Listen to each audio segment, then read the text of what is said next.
Hi everybody, this is Tales from the Long Box, where the big two talk about the big two. We dropped that. It doesn't always happen. Tag, but it's been happening a lot recently, especially with DC. So the big two are talking about one of the big two. You better think and believe it. What's up, chat? Clip that, because what a crazy moment. Poggers in the chat, dude. Hey, everybody, we're here to talk about Batman Dark Victory. The big two. We're here to talk about the big two. That is pretty poggers in the chat, Marshall. Is that You're energy so right. that you would like? You blew my hair off with that, buddy. Not the only thing Nope.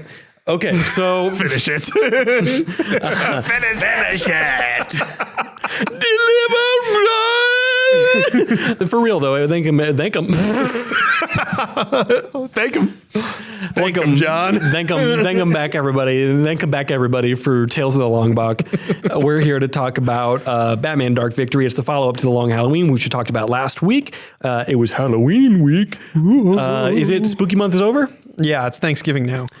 All right, Happy guys. Thanksgiving, Marshall. Everybody shut up. Everybody shut up. Everybody, if you're not being grateful, don't speak. Shut up.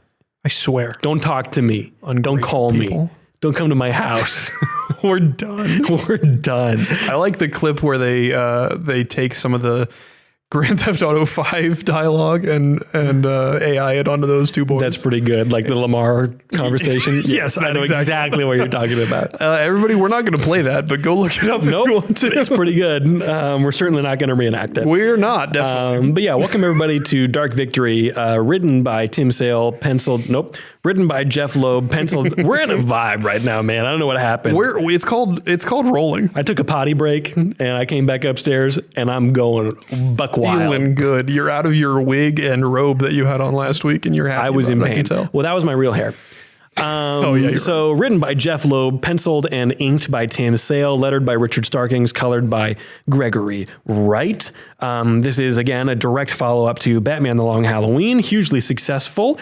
Came out in 1996 initially and then ran for, a year, basically. Yeah. So Jeph Loeb and Tim Sale had worked on Superman for All Seasons in between this. Very different book visually.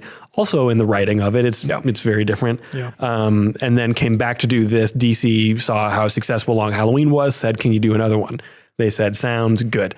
So this one is really, really, I like this one more than I like Long Halloween. And I like the Long Halloween, but this one is really good. It is really good. It picks up directly where Long Halloween leaves off. Mm-hmm.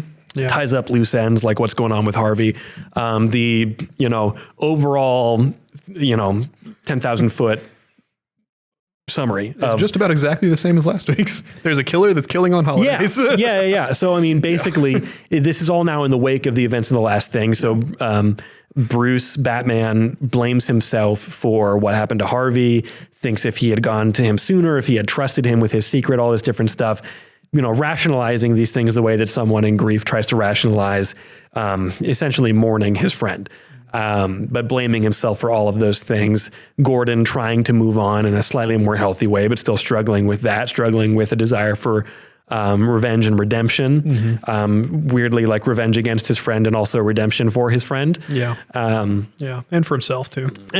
Yeah. Like his marriage is in pieces because he's working so much and stuff like that. Yeah. And it's the same kind of thing with Bruce. Like he has now become much more reclusive. He, in the first one, was trying very intentionally to work with the police department. I think there's even stuff in there about how he's going to need to work directly with them. He's going to figure out how this is all going to get solved. And in this, he's becoming more reclusive, wanting to work more on his own. It's very much a grief trauma response of, coming into himself. He's kind of reliving his own tragedy a second time of, there were people that he was trusting and then, trusting people hurt me again. Yeah. And so we're not back out of that. Again, so he's isolating himself from everybody. And at the same time, so he's being isolated. Gordon, his wife and child have been taken away from him essentially. Yeah. So he's isolated. Everybody's kind of stuck on their own. This new DA comes in who is not really cooperating in the way that these three guys were cooperating together. Right. Just feels like a wrench in the machine. And all of this on top of trying to find Harvey, figure out what's going on there, figuring out what's going on with the the Maronis and the Falcones still. Yeah. And then on top of all of that, there is a new monthly killer called the Hangman. So these characters who were tied to GCPD past, people that all were notable characters in year one, like Commissioner Loeb, ex-Commissioner Loeb, like Brandon, the guy who wants to shoot up the tenement building, blow it up. The SWAT team, blow it up. The main guy, Flass, all these people was get always a jerk to Gordon back in the day. Yeah. All these people get attacked and hung by the Hangman killer, and you're kind of trying to figure out who is this person who's doing this.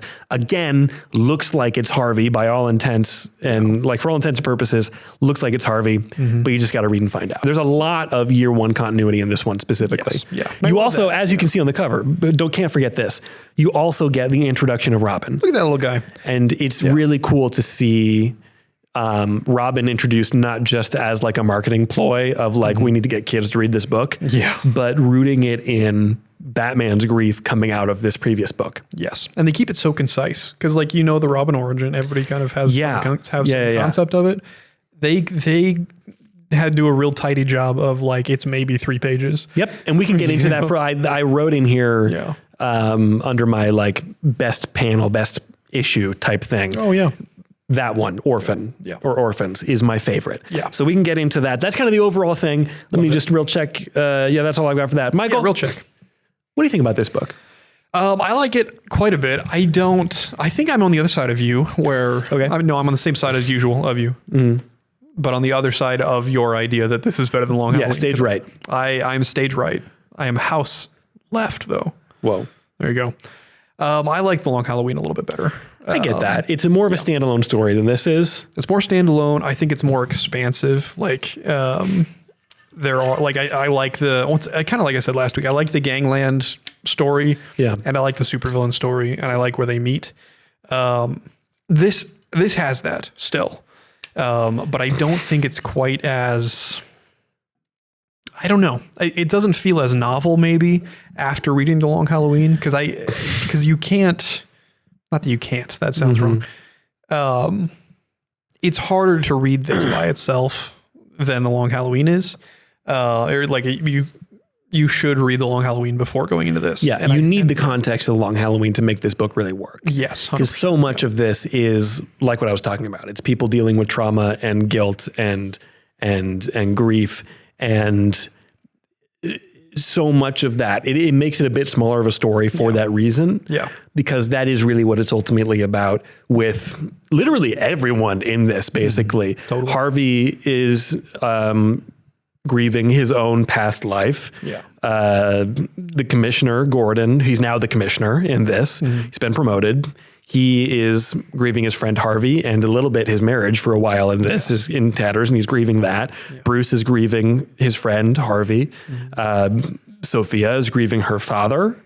Robin is grieving his parents. Yeah. Everybody, short of maybe Alfred, is experiencing some kind of intense grief response. Yeah. And seeing how all these different people navigate that in very different ways is I really dig on that kind of stuff. Yes. And it elevates everything. It elevates the gang war because like now all 5 crime family, which who would have known that there are 5 different crime families instead of 2 in Gotham, but you get them all 5 in this one in some way. Everything there is elevated because they're all, like you said, kind of going through losses. Yeah. And the cops, the police department is a powder keg in this because their people are getting killed off and cops do not like cop killers. You know? And it's also like Gordon's actual good squad. Yes, it's not like it's the corrupt Gotham cops. It's the people who he can trust. Yeah. It's his and they're getting picked off. Yeah. Absolutely. Yeah. No, it's really, really compelling in that way. So throughout there are these, there are cops being hanged, and they have little hangman games pinned to their chest. Batman, as time goes on, he pieces together, okay, these are cops that had something to do with the Two-Face case in the previous book. You come to the end and you find out that the hangman killer is Sophia. So I think that's really even compelling because she, at the end of The Long Halloween, she tumbled out of a window with Selena and just vanished from the story, essentially. Yeah. You find out in this that fall, seemingly crippled her. Yeah. So she's in a wheelchair and she has like a head brace on, bald. And then because of that, because she's so bald, she gets really mad. There's a moment when Joker has invaded the old Maroni estate off of the side of Wayne Manor, and he throws Sophia down the stairs and is like, "Get up! I don't think that you can get out of there. I know it." Which just feels like crazy Joker nonsense. Yeah, but it's really great little foreshadowing. Yeah. Because even I'm reading that, and in the moment, not remembering what's going to happen, I'm thinking like, I wonder if there is some kind of like psychosomatic thing happening here. Yeah. And I guess sort of. Kind of. Yeah. Yeah. Is it like a conscious thing, or is it like a my brain is broken Two-Face thing? From Sophia. Yeah. I think it's left a little ambiguous. Yeah. I think it's probably a little bit of both. Like, I think she has lost her mind from like through her grief and through her confusion about her like relationship with her two brothers that are on different ends. One of her brothers is the holiday killer from the previous one, or one of the two holiday killers, essentially. And the other one is working against her actively. Like, she's trying to do her crime thing, like you do. I'm always trying to do my crimes. She's just trying to girl boss, and her brother Mario. Did you girl boss too close to the sun? But she for sure did. Sophia definitely girl boss too close to the sun in this book. Yeah. And that's what you get. Because by the end of it, she is properly insane. Mm-hmm. I think part of her mania is probably what led her to do this long con of, I'm going to pretend to be entirely physically disabled. Yeah. And then by the end of it, like nobody will suspect me because I'm pointing in every direction other than at myself. Yeah, it's a great bit. Because, I'm just farming sympathy and pity for me.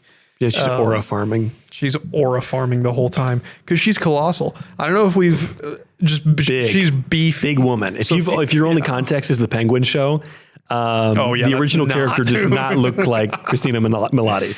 Yes. Very different. She's beefed up. I didn't see it coming. It's another one like last week. I didn't see the first time I read The Long Halloween. I didn't see that coming. And the first time I read this, which is for this episode, I did not see that coming. I have one quote that I pulled out that kind of summarizes the book, which is, the Maroni restaurant has been in the family for 3 generations. And while the Maronis and Falcones have often been bitter rivals, they now all face a common enemy, extinction. Mm-hmm. It's even more than the last one. This one is very much about the transition from the mob warfare into the freaks, the crazy people, the jokers of the world.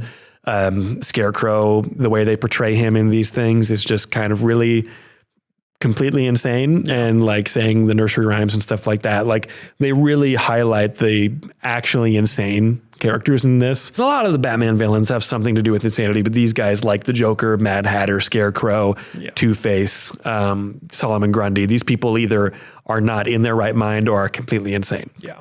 The exceptions to that would be like Freeze and Poison Ivy. Yeah. And Catwoman, I guess. Them though. Well, Catwoman's probably the most sane.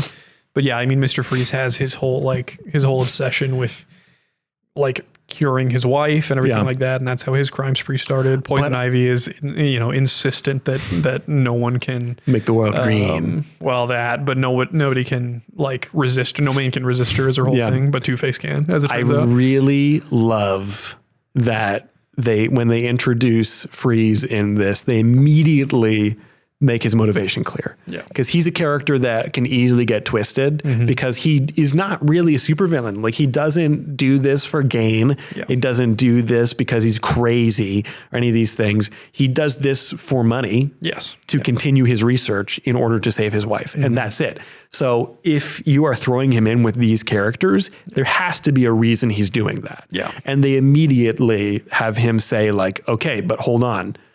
I hope you need to understand.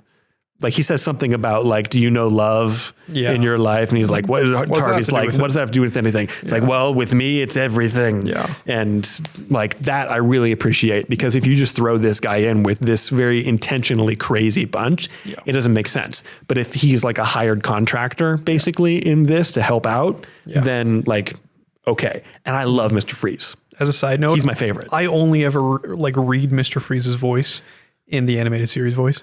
It is so perfect. Yes.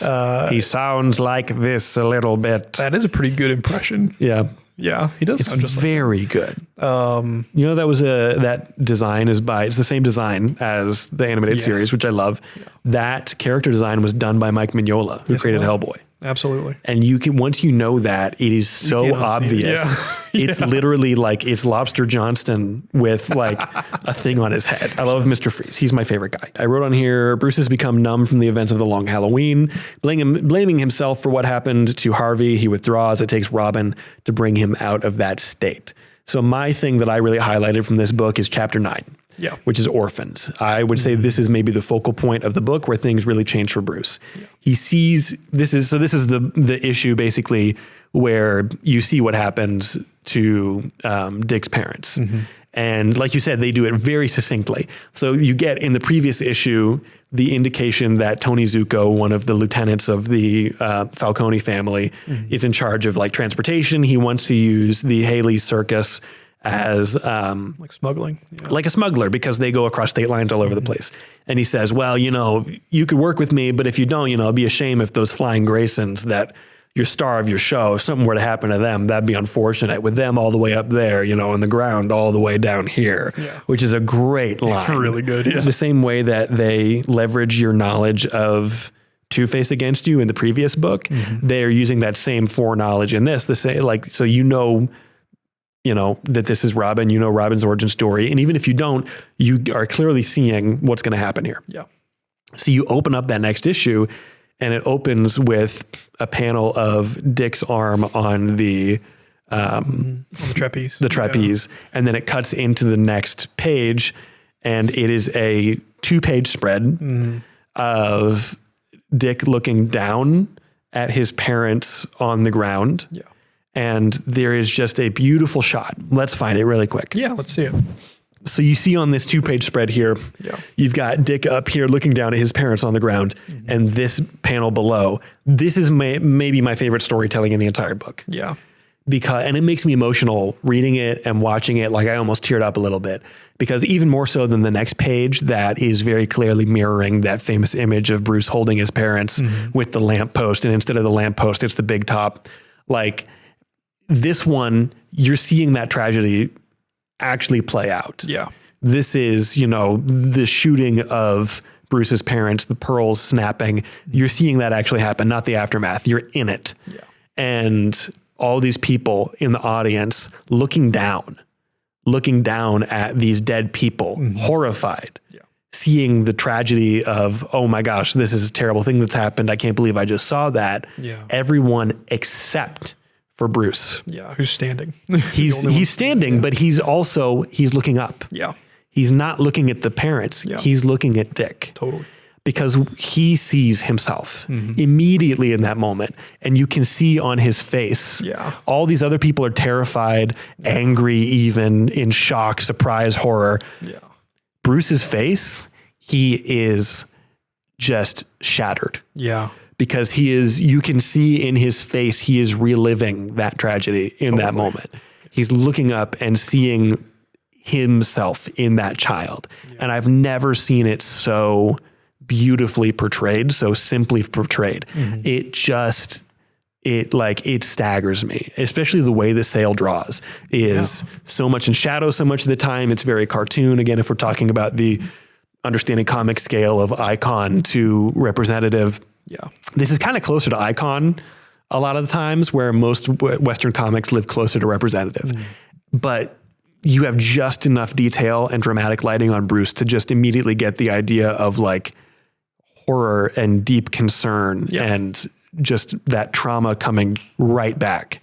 And then you turn the page and you see that same image, that classic image of, you know, Bruce as a little boy, an 8-9-year-old boy, watching his parents dead in front of him with the lamppost, only the light from the lamppost. It's that exact same thing mirrored, except that it's the central pole of the big top, Dick and his parents with the broken trapeze.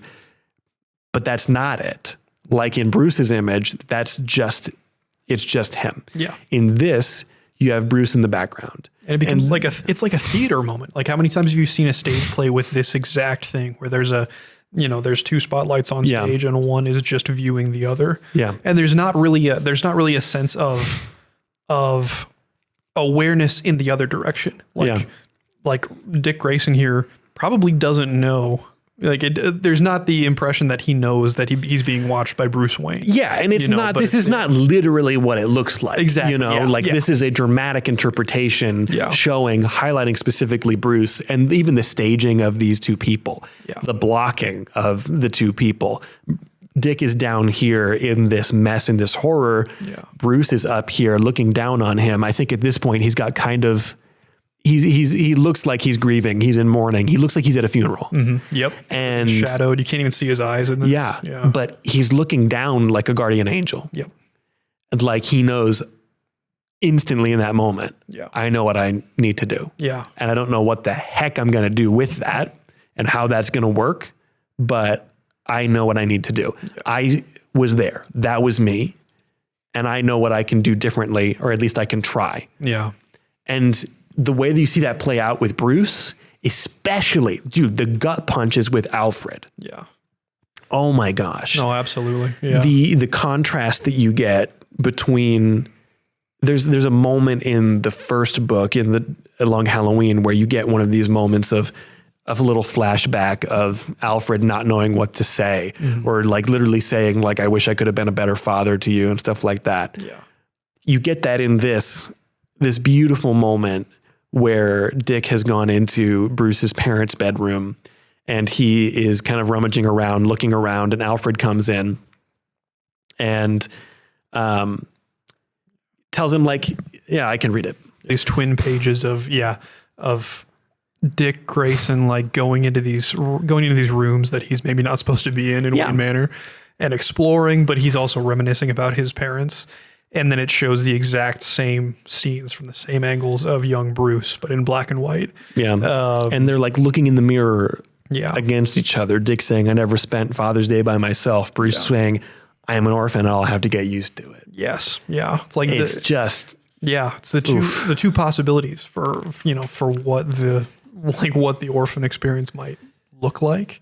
And probably Bruce thinking through, how can I make this different, make it better than I had it? Better because he was not able to avenge his parents' death. He was not able to catch his parents' killer. Yeah. Some continuities have him eventually apprehending Joe Chill, finding him, revealing himself to him, different stuff like that. Yeah. But typically, he becomes this agent of vengeance because he didn't get to have any closure on that. Yeah.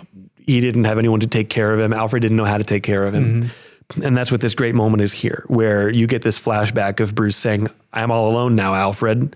And then he just walks out and Alfred's like, I don't know what to do. Yeah. I don't know how to comfort this boy. Yeah, he doesn't say Am I his father now? Like, do I take care of him? Is the state going to take him? I have no idea. Right. And then you get the current day and it's Dick saying, I'm all alone now, Mr. Pennyworth. And the same paneling, Alfred saying, I can only tell you, Dick, something I wish I had said a long time ago to someone else. You are not alone. I imagine you will never be again. Yeah. Ugh. It's so good. It's so good. And it's interesting. There's different arguments about like, oh, Batman's getting child soldiers and whatever stuff like that. And different interpretations take that different ways. But I think the important thing to really see is that even though Dick does become a crime fighter and do all this crazy stuff, Robin and then Nightwing is really an expression of what Batman could have been and what Batman could be. The way that Dick grows up and becomes this great hero who many times in the comics, Bruce has talked about, like there's a great moment in some book, I can't remember what it is, where they're talking about the Justice League. They're going to a meeting and he brings him along. Mm-hmm. And Dick is like, wow, that's crazy. You really think that I'm going to be in that someday? And Bruce says, no, you're going to lead it. Right. And it's like, oh, it's so good. Like this great faith in his surrogate son. Yeah. That like he wants him to grow up and to be something other than himself. And sometimes that can be a selfish thing to, parents bringing fear of what their life was not to their children can be a really traumatic thing. Totally. But in this case, there's a support system around that is able to, actually bring up Dick, and then Dick is able to help everyone else, especially Bruce, come to a lighter place, to a happier place, come out of that deep despair that he's in, especially in this book. Yeah. This isolation where like he just gets darker and darker and darker and more intense. And then Dick is able to be this bright presence and remind him what he's actually doing this and where he came from. Yeah. He's the humanity in Batman now, and Batman knows he's going to be better. Which I think is a really cool contrast to when you think about getting down the line to when Bruce's son Damian becomes Robin, and Damian starts out not as a neutral party and not as what Batman used to be when he was younger. Damian as a trained assassin. Damian is much, much worse than Bruce ever was. And so he's I think that's why it makes Damian such an interesting Robin later on, is because there's kind of some contempt even from Bruce and from Batman about like who is this kid? This is mine. This came from me. You know what I mean? It's like, that's a very compelling contrast and juxtaposition too. And especially when Damian and Dick get to interact later on in the comics, that gives them some really, really engaging dialogue, just about their philosophies, their experiences with Batman. That whole thing. Yeah. It's super fun. Yeah. I think that Tim Sale has really come into his own in this one. Yeah. Like the art and colors are really good in Long Halloween, but they are so good in this one. Like you can make an argument that the story is better in Long Halloween. It's more standalone, but I think the art is definitively on another level in this one. Like it feels like they've both stepped up their game, especially the colors, with all of these more monochromatic pages. These flashbacks that are like ink washes and stuff. It's just beautiful stuff. Yeah. There's so many bits in this that I was taking screenshots of to use as reference and do some studies of. Yeah. Because it's just like incredible. But Tim Sale is such an inspiration. Yeah. I love it. His lines are so loose, but very controlled. It reminds me a lot of Bill Watterson in that way. Yes. Yeah, it's just great. I think it looks so good. We talked about all the color work and everything last week. I don't want to rehash that. It's great. Go back and listen to that because, we talk a ton about Marshall, insert a clip of that here. Let's talk about color a little bit. Gregory Wright's colors in this are really, really, really good. There's a lot of moments where it does kind of just do what the scene needs it to do, but he will take these really beautiful impressionistic color choices and like use really more monotone, limited color palettes a lot of the time that are just beautiful things. It's like, to me, it's like the way that like movies are such a big part of, music is such a big part of movies, where if the music isn't quite right, it completely changes a movie. And if you take an okay movie and put a really good score behind it, it makes it a lot better than it is. That is color in comics. Yes, to me. It is. Yeah. Where like, if you have an okay colorist on really good lines and really great writing, it's fine. But if you've got a really good colorist who's really good at their job, it's fantastic. That beard looks great. I'm so smart, dude. Man, you look like Moses. People who didn't watch last one are going to have such whiplash of like, what? Yeah, they are. The hell was that? Well, he looks great in that flight suit they said about me. Yeah, and I would say if you're saying, what the hell was that? Then go back and watch it multiple times over, boost our watch hours, because... you can't say boost our watch hours. That's the quiet part. Boost our you should comment platforms. And talk to us. We like replying to comments. We'll do that. That's true. I really love talking to you guys. It's really fun. Yeah, I like when Calvin comes in and calls me bald guy. Or when Gamma comes in and calls me bald guy. What happened to Gamma? Where'd you go? Gamma hasn't commented Get in here, Gamma. Years. What's your deal, dude? Yeah. Or dudette? Yeah, come back. I don't know. Or whatever else, I guess. You can come back and catch up on the show. Be like, why did you talk about me so much? Yeah, this is a really good book. I like it a lot. It's Batman Dark Victory. If you like this book, you should check out The Long Halloween. Like I said last week, you should check out Dark Patterns. Yep. Dark Victory, Dark Patterns. Yes. Very good. Big fan. It's a lot of good stuff that we've been talking about, Michael. Do you remember what we're talking about next time? I do remember what we're talking about next time, and that goes into my If This Then That recommendation. Really? I think people should go back and read Spider-Man Blue. We've mentioned it a couple times with that creative team. Is that what we're doing next time? Next time we're doing the Marvel DC crossover. So it's the perfect time to get a little bit of both DC and Marvel into your reading resume for this November season or this present day season that you're watching in if you're watching after the fact. Thanks everybody for being here. I dropped pretty pictures. Here's 3 of them. Boom, boom, boom. Wow. Pretty cool. You can buy those at the link below in the description and my print shop, whatever, and stuff like that. Thanks to everybody who came out to Rainbow Comics for the event. That was cool.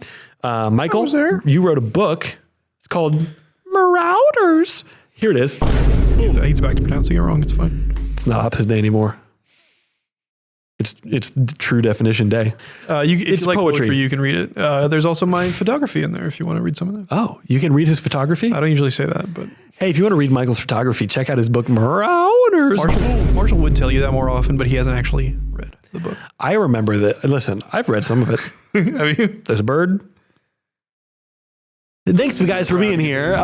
This is the Comic Book Show. We appreciate you being here. Thanks for being here. That's all I have to say about that. You don't have to be here, and you choose to spend time with us, and we appreciate that. Let us know in the comments what you think about these books. If you have suggestions for books that we should check out, last week, Slippin' Idiot told us to check out not No Man's Land. I got it in the comments. I've got it saved, but you gave us a really good suggestion that I'm excited to try out. Yeah. To check out. I'm going to try this book out. Let me try out this book. I don't know what that voice is. Okay. Anyways, that's how we feel about it. That's the end of the show, everybody. Once again, thanks for being here. Suggest it to a friend. Like and subscribe if you want to. If you want to see more of our stuff. We're official YouTubers. Like and subscribe and smash that like button and comment and like and subscribe. Hit that bell. Hit that little subscribe button down there. Yeah, but for real, thanks for being here. Yes, thank you. Keep reading comics. We love you. Good luck.